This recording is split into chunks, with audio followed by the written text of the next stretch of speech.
오늘 요한복음 8장 29절 말씀을 본문으로 하여서 나를 혼자 두지 아니하셨느니라, 이 같은 제목으로 말씀의 은혜를 나누기 원합니다.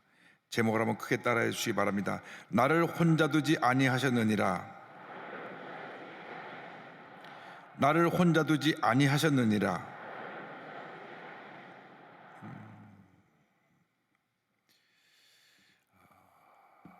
요즘 혼자 사는 사람들이 참 많아졌습니다. 2020년 인구주택 총조사를 보니까 전체 2,092만 7천 가구 중에 31%인 664만 3천 명이 나홀로 가구입니다.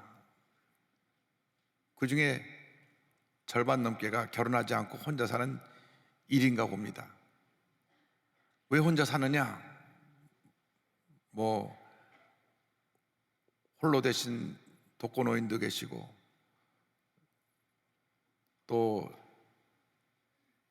직장 때문에 지방에 내려서 계신 분도 계시고, 여러 가지 이유가 있는데, 오늘 우리 사회가 혼자 사는 것이 그저 당연한 것처럼 그런 사회가 됐습니다. 혼자 사니까 누가 간섭할 사람도 없고 뭐라 할 사람도 없으니까 편한 점은 있을 겁니다. 하루 종일 자도 되고 컵라면을 몇 개씩 끓여 먹어도 뭐라 할 사람 없고, 그러나 혼자 사는 것이 편할 수 있지만 때때로 외롭고 힘든 시간을 보내야만 합니다. 특별히 갑자기 아파 누우면 누군가 보살펴 줄 사람이 옆에 없으니까 너무나 고통스러운 것입니다. 내가 큰 어려움 당할 때 누가 옆에서 같이 자리를 지켜준다면, 아플 때 누가 내 병을 위로해 준다면, 간호해 준다면 참 힘이 되겠는데, 그렇지 않아서 힘든 시간을 보내는 때가 참 많습니다. 그런데 예수를 믿는 사람들은 그런 어려운 환경 속에서도 감사해야 됩니다. 왜냐하면 혼자 살아도 혼자인 것이 아닌 것이 예수님께서 우리와 함께하고 계시기 때문인 것입니다. 요한복음 8장 29절에 이와 같이 말씀합니다. 나를 보내신 이가 나와 함께 하시도다. 나를 보내신 이가 나와 함께 하신다고 성경은 말씀합니다. 나를 이 땅에 태어나게 하신 주님이 지금 나와 함께 하고 계시는 것입니다. 나는 결코 혼자가 아닙니다. 혼자 혼밥을 먹어도 주님이 옆에서 같이 계시는 것입니다. 외로워 눈물 흘릴 때도 힘내라, 그만 울고 일어나라, 주님이 격려해 주시는 것입니다. 그러므로 우리가 이 세상 살아가는 동안에 왜 내가 존재하고 있고 내가 어떠한 삶을 살아야 될 것인가 늘 자신에게 물어봐야 합니다. 나는 누구이며 무엇 때문에 살고 있는가? 자신에 대한 분명한 정체성을 갖고 살아야 합니다. 누가 나를 이 세상에 존재하게 했습니까? 물론 육신적으로 보면 부모님이 나를 이 세상에 태어나게 했습니다. 그러나 신앙인의 눈으로 보면 나를 이 땅에 존재하게 하신 분은 우리 주 하나님이신 것입니다. 요한복음 8장 16절을 말씀합니다. 만일 내가 판단하여도 내 판단이 참되니 이는 내가 혼자 있는 것이 아니요 나를 보내신 이가 나와 함께 계심이라. 예수님 친히 말씀하시기를 자신이 혼자 있는 것이 아니고 자신을 보내신 하나님이 함께 계시다고 말씀하셨습니다. 예수님은 자신이 누구인지를 알리는 증인이 되셨고 하나님의 일을 증거하신다고 말씀하십니다. 8장 18절입니다. 내가 나를 위하여 증언하는 자가 되고 나를 보내신 아버지도 나를 위하여 증언하시느니라.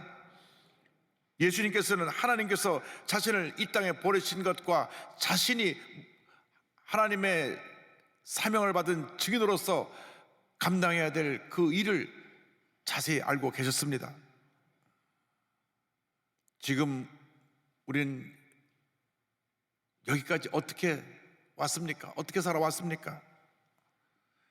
여기까지 주님이 나를 인도해 주셨는데 나의 삶의 현주소는 어떠합니까? 우리는 지금 어디로 가고 있습니까? 여러분의 가야 할 목적지는 어디입니까? 여러분의 꿈은 무엇입니까? 무엇을 이루기를 원하십니까? 이러한 질문에 대해서 분명한 답을 갖고 있어야 되는 것입니다. 나를 지명하여 부르시고 오늘 여기까지 있게 하신 분은 우리 주 하나님이신 것입니다. 이사야 43장 1절에 이와 같이 말씀합니다. 야곱아, 너를 창조하신 야훼께서 지금 말씀하시느니라. 이스라엘아, 너를 지으신 이가 말씀하시느니라. 너는 두려워하지 말라. 내가 너를 지명하여 불렀나니 너는 내 것이라. 주님 말씀하십니다. 내가 너를 구속하였고 너를 지명하여 불렀나니 너는 내 것이라. 많고 많은 사람 가운데 우리를 지명하여 부르시고 너는 내 것이라고 말씀하셨습니다. 우리는 우리의 것이 아니라 주님의 것인 것입니다. 주님이 우리를 택하여 부르셨습니다. 우리에게 사명을 주셨습니다. 그리고 우리의 일생을 인도해 주시는 것입니다. 우리 각자가 자기에게 주신 사명이 무엇이 깨달아서 주님의 영광을 위해 살아가는 주님의 귀한 일꾼이 되어야 하는 것입니다. 나 자신을 위해 살면 그 삶이 허무하고 지치고 피곤하고 상처투성의 인생이 될 수밖에 없습니다.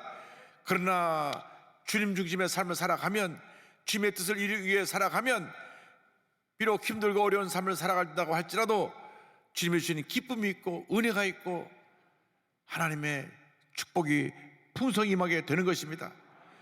그러므로 우리가 한 번뿐인 인생을 살아갈 때 우리 주님을 기쁘시게 하는 삶을 살아가는 주님의 자녀들이 되어야 합니다. 요한복음 8장 29절은 말씀합니다. 나는 항상 그가 기뻐하시는 일을 행함으로. 예수 믿고 구원받아 하나님의 자녀가 된 우리들이 하나님이 기뻐하시는 일이 무엇인가, 그것을 늘 먼저 생각해야 됩니다. 내 뜻, 내 생각이 아니라 나를 택하시고 나를 부르신 주님의 뜻이 어디 있는가를 살피고 그 뜻을 이뤄나가는 주님의 자녀가 될 때 우리에게 복이 임하게 되는 것입니다.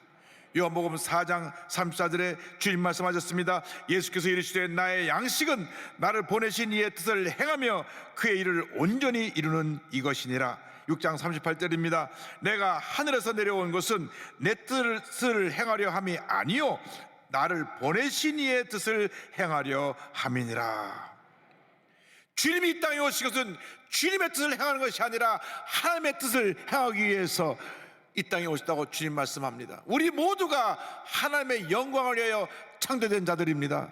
이사야 43장 7절은 말씀합니다. 내 이름으로 불려지는 모든 자 곧 내가 내 영광을 위하여 창조한 자를 오게 하라. 그를 내가 지었고 그를 내가 만들었느니라. 주님이 우리를 창조하신 것입니다. 하나님의 영광을 위하여 창조하신 것입니다. 나를 부르신 뜻이 어디 있는가를 살펴서 우리가 우리의 삶의 모든 영역에서 주님만 높여드리고 주의 뜻을 이뤄나가는 하나님의 복된 자녀가 되어야 할 것입니다. 각자에게 주신 재능이 있습니다. 그 재능을 가지고 맡겨진 사명 감당할 때 하나님께서 큰 복을 내려주십니다.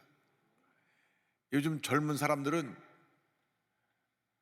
옛날에는 어른들이 이것 하라 저것 하라 해서 그의 앞길을 정해 주었지만 요즘 젊은이들은 스스로 자기가 뭘 잘할 수 있는지 알고 그 길로 갑니다. 아예 대학 갈 생각도 하지 않고 나는 빵 잘 만드는 그런 재능을 가졌기 때문에 나는 빵 만드는 기술을 배워서 내가 제가 좀 빵집을 열어 경영하는 사장이 되겠다. 그래서 실제로 빵집을 열어가지고 많은 사람들이 줄지어서 빵을 사러 오게 만드는 그런 사장님이 된 분도 있고, 공부를 잘하는 분은 공부에 전념해서 교수가 되고 과학자가 되고, 또 사람을 치료하는 것에 관심을 가진 분들은 의사가 되고, 어떤 재능을 주신 분은 또 예술인이 되고 법조인이 되고 정치인이 되고, 각자가 자기의 주신 달란트를 발견하고 그 그것을 가지고 최선을 다하는 삶을 살아가고 있는 것입니다. 이것이 예수 믿는 우리 모두에게 주신 사명입니다. 각자 있는 자리에서 자기 주신 재능을 가지고 최선을 다하는 삶을 살 때 하나님께서 우리에게 성공이라고 하는 선물을 주십니다. 축복이라고 하는 선물을 주시는 것입니다. 아무나 성공을 선물로 받는 것이 아닙니다. 축복을 선물로 받는 것이 아닙니다. 최선을 다하는 사람들에게 복을 더해 주시고 하나님의 풍성한 은혜가 임하게 만들어 주시는 것입니다. 무엇보다도 우리가 있는 곳에서 최선을 다하는 삶을 살아갈 때 하나님을 기쁘시게 하는 믿음의 삶을 살아가게 되기를 바랍니다. 믿음의 사람들이 하나님을 감동시켜드리고 이 세상을 변화시키고 위대한 하나님의 역사를 이루는 주님의 일꾼으로 쓰임받게 되는 것입니다. 믿음장 히브리서 11장 6절에 이와 같이 말씀합니다. 믿음이 없이는 하나님을 기쁘시게 하지 못하나니 하나님께 나아가는 자는 반드시 그가 계신 것과 그가 자기를 찾는 자들에게 상 주시는 이심을 믿어야 할지니라. 믿음을 갖고 하나님을 기쁘시게 할 때 하나님께서 그에게 상을 주시고 그가 하는 모든 형통하게 되게 만들어 주시는 것입니다. 각자가 있는 곳에서 최선을 다해서 하나님께 영광을 돌리시고 하나님께 귀하게 아름답게 위대하게 쓰임받게 되기를 바랍니다. 여러분이 내게 주신 삶이 무엇인가를 먼저 깨달아 알아야 합니다. 가르치는 사람 받은 사람은 잘 가르쳐야 되고, 가정주부는 가정에서 자녀를 사랑으로 돌보고 맛있는 음식으로 온 가정을 기쁘게 하고, 구역장은 구역을 살리고 변화시켜서 많은 영혼을 구원하고, 어디서 우리가 무엇을 하든지 그것에서 주님의 영광이 나타나야 됩니다. 우리가 주님을 기쁘시게 하는 삶을 살아가야 될 때 하나님께서 우리의 모든 간구하는 기도를 들으시고 응답해 주시는 것입니다. 요한일서 3장 22절입니다. 무엇이든지 구하는 바를 그에게서 받나니 이는 우리가 그의 계명을 지키고 그 앞에서 기뻐하시는 것을 행함이라. 우리가 주의 말씀을 지키고 주님이 기뻐하시는 일을 행할 때 하나님께서 우리의 모든 기도를 들으시고 응답하신다고 말씀하셨습니다. 여러분, 한 번뿐인 인생입니다. 보람 있고 의미 있고 행복하고 가치 있는 삶을 살아야 될 것입니다.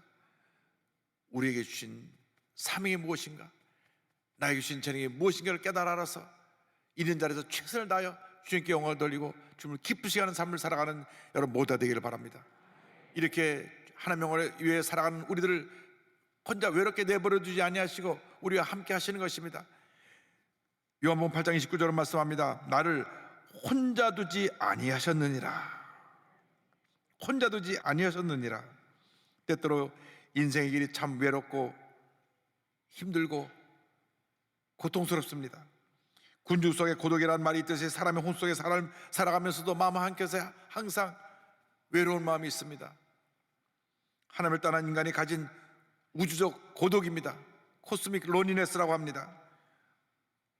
늘 그 마음 한켠에 외로움이 있는 것입니다. 그러나 하나님께서는 예수 믿는 우리를 그냥 외롭게 내버려 두지 아니하시고 언제나 우리 곁에 계셔서 우리를 사랑으로 돌봐주시고 우리를 붙들어 주시고 우리에게 새 힘과 용기를 부어넣어 넣어 주시는 것입니다.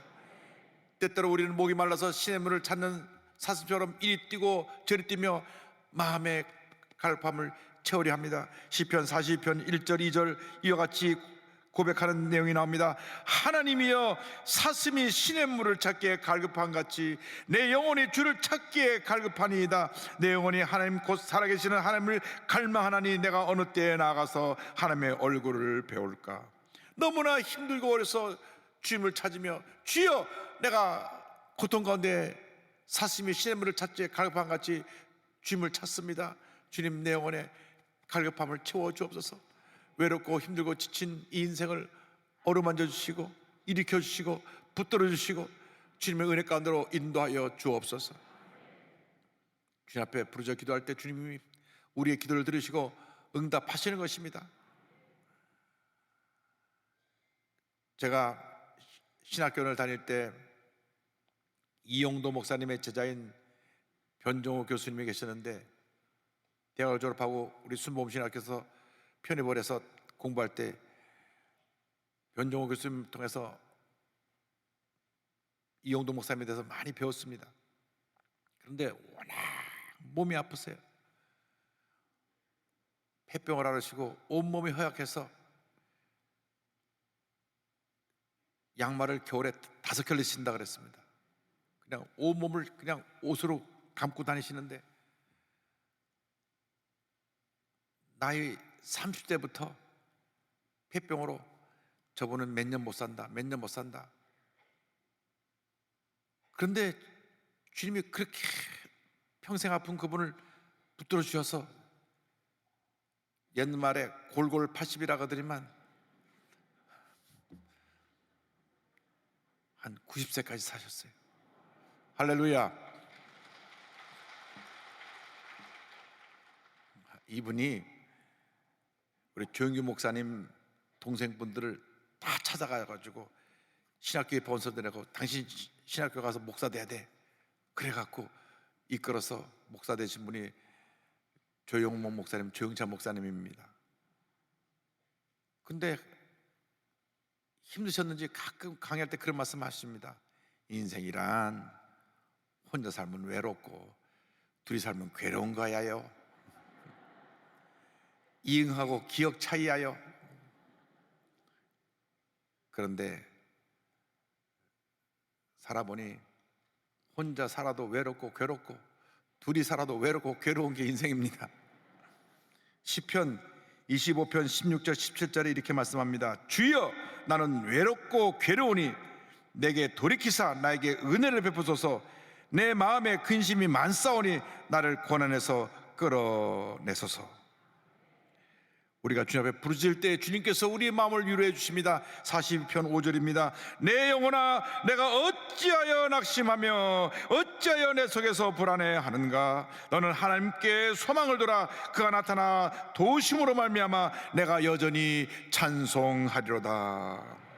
할렐루야. 우리는 혼자가 아닙니다. 결코 외롭지 않습니다.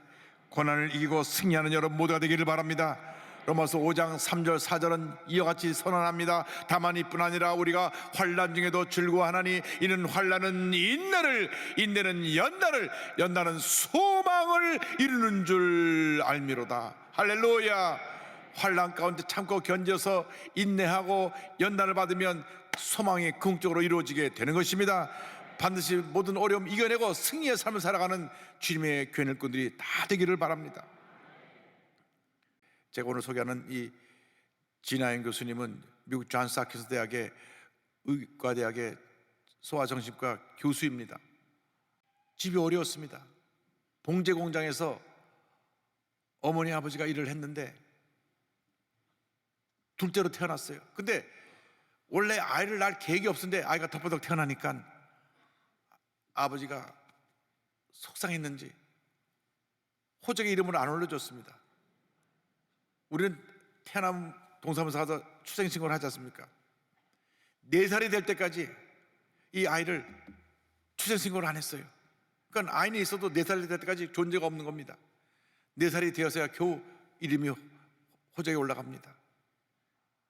그래서 어릴 때부터 가난한 가정에서 힘들고 어렵게 자라납니다. 그런데 머리는 좋아서 공부를 잘합니다. 그래서 대구 가톨릭 의과대학을 졸업하고 본인이 정신과 레지던트를 하고 싶어서 지원했다가 그만 낙방합니다. 내가 재수하느니 내가 미국 가서 내가 정신과 의사가 돼서 오겠다. 홀홀 단신으로 미국으로 건너가서 공부합니다. 본인 말로 맨 땅에 헤딩했다 그럽니다. 그런데 그가 보스턴에 가서 공부하다가 예수님을 만납니다. 예수를 만나서 그의 인생이 완전히 바뀌어졌습니다. 얼마나 공부를 열심히 했는지 미국 전체 의과대학생 중에 상위 3%의 성적을 얻어가지고 하버드 의과대학 뇌영상 연구소를 거쳐서 그 다음에 노스캐롤라이나 대학의 정신과 레지던트로 의사로 합격을 합니다. 할렐루야. 5년 전입니다. 2017년 5월 달에 이분이 차를 운전하고 오는데 갑자기 온몸이 아파 온몸 속에 견딜 수가 없습니다. 그래서 겨우 주차하고 집에 기어들어왔는데 그때로부터 온몸이 근육통, 몸살, 오한 온갖 병이 그를 찾아왔습니다. 원래 본인은 건강하고 에베레스트 산도 등반하고 왔던 그런 건강한 그 체력을 가진 분인데 갑자기 아프게 되니까 병명을 알기 위해서 미국에서 가장 유명한 의과대학이 있으니까 유명한 의사 선생님은 다 찾아서 검진을 받는데 병명을 못 찾아내는 거예요. 의사 12명이 병명을 못 찾아냅니다. 6개월 동안 계속 병명을 찾는 중에 3번이나 쓰러져서 응급실에 가고